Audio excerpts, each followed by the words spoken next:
Okay, well, we got some interesting ass cards coming up in here. And we have two cards indicating a twin flame connection. It doesn't have to be now family, okay? But the fact of the matter is like, this is a pretty doggone big connection. If it is a twin flame, then it is something that's quite profound. Now, there may be age differences here, but I don't have any cards that really indicate that. So I won't be going down that road. But what I will be saying is that there's a connection here that's definitely, definitely making people anxious. Now, the underlying energy does show the devil, so that does indicate to me that some people may be feeling like there's a connection, there's a deep tie. Not that anyone feels trapped or obligated, but I feel like somebody feels like this connection, maybe either one, two things: a taboo, or they just can't seem to shake the connection. They can't seem to shake it or get over it. Now, for some people here, this may be that this person feels committed, tied. They have no problem with that connection. They feel like they're definitely connected, and they feel like there's nothing really that can separate them. What's underneath there? The King of Pentacles.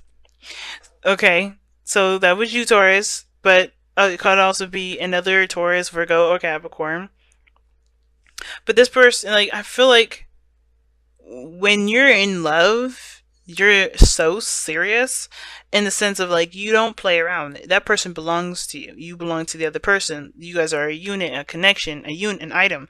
And I know people don't use item no more, but that's true. I'm old. I don't care. I still use it.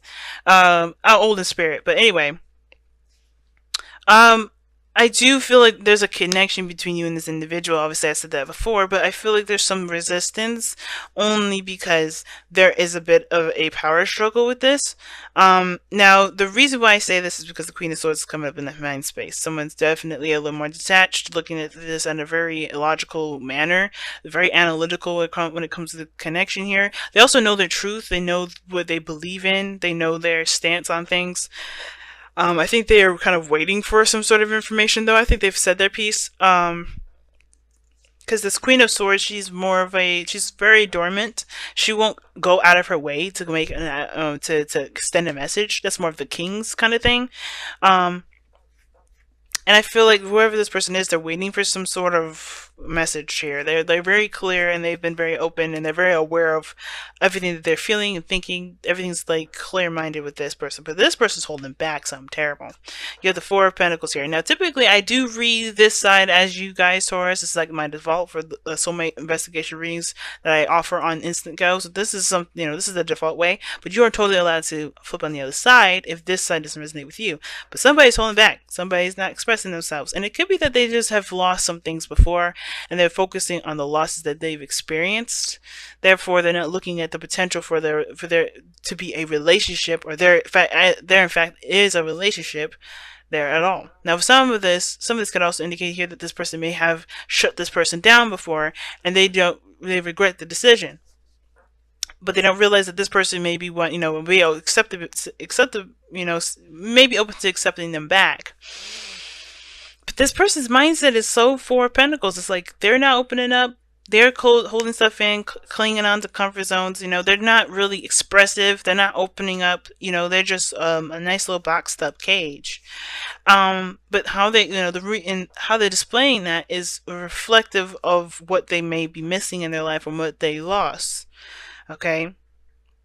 A lot of emphasis is here on the lost here and what's not there, what's no longer existing. And I feel like that kind of expression to this is really the reasoning as to why they're not expressing and not opening up, right? And I think they're that the decision to kind of accept the loss and embrace the future, embrace the love. That's the hard part, because I kind of feel like this person may be feeling like if they turn their back towards what was gone or what was lost, they may be giving this opportunity, or maybe they may be feeling like that's taking this sort of situation for granted.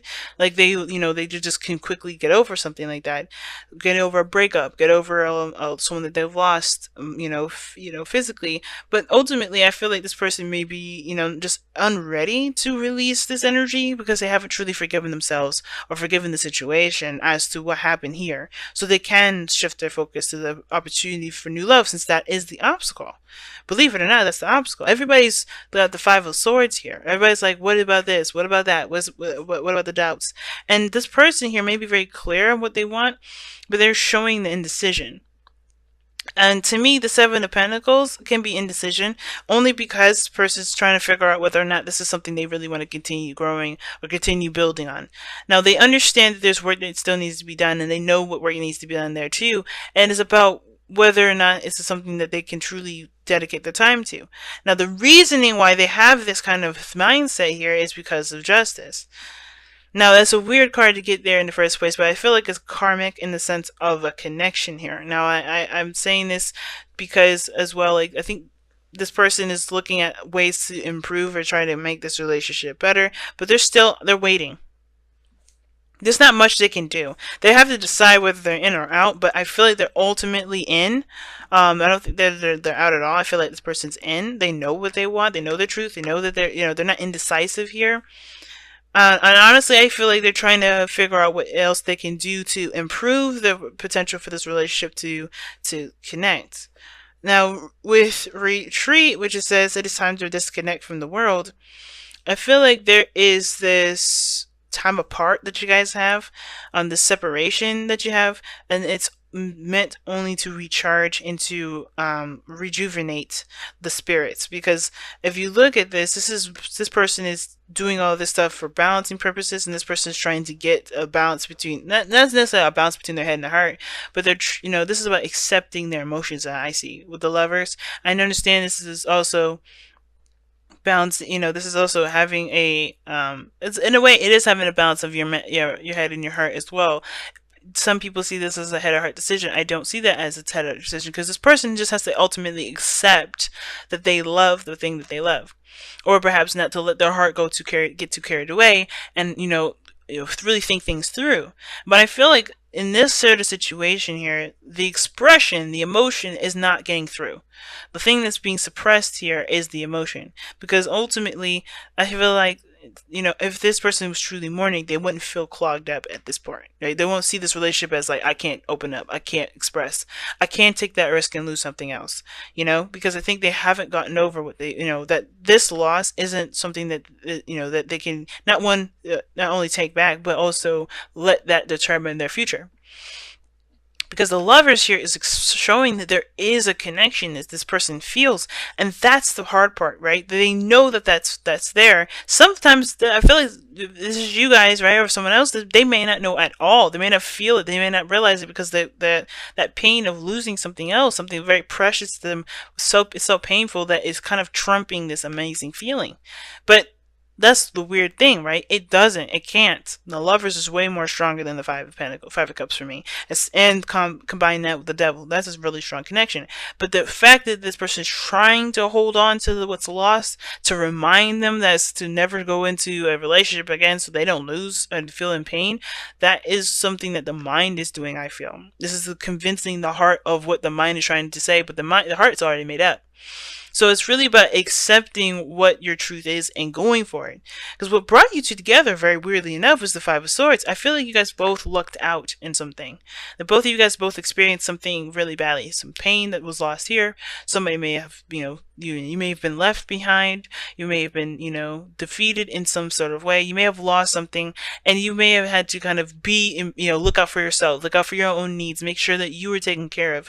But the challenge is now healing that energy, healing that, that need to kind of make sure that you've gotten everything that you needed, and make sure that you're taken care of in the sense that other people's expense, at other people's expense, really, right? Making sure that you're taken care of, over someone else's feelings, over someone else's, emotions. And I feel like the healing process is coming up from this, right? You guys connected due to some sort of loss, some sort of defeat, some sort of failure or something. And I typically don't see failure. Like, failure is just a process of life. I mean, think about everybody that's been successful in their life. They had to fail a gazillion times. A million. That's not a word, but a gazillion times in order for them to be able to be successful. And I feel like this is one of those things. Something may have happened where you didn't feel, you or the other person, or both of you guys felt taken advantage of, or maybe taken, something was lost from you, something was gone, something wasn't very successful in your eyes, and that's what brought you two together. But what is the challenges you're facing now is starting something new and getting away from this fantasy world that you guys have been disconnected in, right? You've disconnected from the world, and now it's like, let's get back into it. Let's jump back in. But there's a lot of holding back here, resistance. Living life again. Your mind is convincing you of trying to stay in the past, try to stay in the mindset of I gotta take care of me. I can't let anybody else in my life right now because I can't trust them. And this person, I feel like, is ready to, but they're looking for you to do it. They're wanting to do it with you. It's almost like, at the same time, I feel like this person needs to do it on their own anyway, because where they're coming from is looking for like a kind of like a way for someone to help them do it, and they don't need it. They don't need help. They could just start. Because look at the Seven of Pentacles. Whatever they're waiting on, it can, definitely is going to prosper, but there's work that still needs to be done, and they can do that at the same time. But what they're doing, I feel like, is waiting for some sort of response. Now, sometimes this person may be looking to apologize, or someone's trying to make amends with someone, not necessarily to look for a forgiveness or an apology, but to just even out the playing field, to just kind of get things sorted out, get things right. Because I don't think this person meant any ill will. I don't think anybody has any mean intentions. The Queen of Swords is not rude. She just will not tolerate, people that backstab her. Now, the thing is, too, I think this person may have trust issues as well, only because they have been hurt before. They've been in toxic relationships. They've been betrayed. They've been backstabbed, perhaps. But this person also hasn't gotten that balance in themselves, which is why they may be waiting for someone to extend themselves, looking to make sure that you are coming at them with legitimacy, because this person has been betrayed before as well, if you have been betrayed as well too. So y'all coming from the very same energy, right? So this person, both of you guys may have trusting problems, right? Problems with trusting each other, trusting anybody, because of what you guys both experienced, and that's what brought you two together. But the thing is now healing, and the healing part is hard because you guys have been hurt before. You know what that feels like. So to try to overcome that is a big feat, but it's not impossible. It takes the first step, which is to accept feelings, accept what you feel, instead of pushing them down, holding on to them, focusing on them, and finding that, trying to make a reason as to not express them or to look at them, because not looking at them is going to create a tsunami. So I feel like looking at your emotions, knowing if coming up with a dream, especially if you know what you want, if you know what you feel, it's the most important to look at it now, because that's going to help you overcome the pains that you've been feeling, the pains that you've experienced, both of you.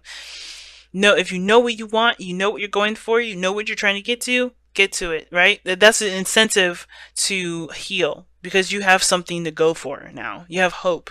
You have a new dream. You have a new aspiration. But you have to start by loving yourself first. And I feel like both of you guys are learning from each other how to love yourselves, if that makes sense. So this is very beautiful reading, guys. It's tough, to say the very least, but very empowering. Wow. So let's go ahead and take a look. Ooh, chop wood. Chop wood is coming up. Definitely work needs to be done here. It's not going to happen on its own. And it starts by taking that step. It starts by putting the work in. And I think the person may be waiting on you, but there's some things that they need to clean up too. Not in the sense that they have things that they've got, they got baggage or whatever. Everybody has got baggage. I've got baggage. There's no judgment here. But in order to take our power back, we have to look at what's taking our, what we're giving our power to in the first place. Right? Whether that is fear, whether that's trust issues, whether it's the past, whatever it is, in order for us to get our power back, we have to acknowledge what we're giving our power to in the first place. And I feel like this situation is focusing hardcore on each and every last one of y'all's individual values and morals, so you guys can live free and love freely without any repercussions, without having any fear attached to it, without any regrets that you may have later on because you may have trusted someone. Because ultimately you have to trust yourself, because I think the real thing is, right, the thing is that hurts us the most when it comes to trust issues is that we don't hate the person or are upset with the person that broke our trust. Usually, right? We are upset with ourselves for trusting them in the first place, right? We lose trust, not just with them, but with ourselves. And that is something that needs to be repaired, because you do deserve a second chance. You deserve another opportunity. You deserve to have this love that's coming into your life. But in order for you to have that, you have to start healing that broken trust that you have with yourself. You know what I mean? And that's the hard part. I could say that I could definitely be the person to sit here to tell you that it's a very hard thing to do, but it's not impossible because you can overcome it, and you have someone around you that will help you heal yourself. Not look to them to heal you and love on you, but you to love yourself and to trust yourself again. You know, but it starts by trusting you. It's a big thing, and chop wood is no joke when it says it's going to be some work, but it's not work that's going to be, that's going to be just cheap and, it's not going to mean anything. It's going to have long lasting effects, healthy, long lasting effects, especially if you do it the way that heals you and puts love back into your life.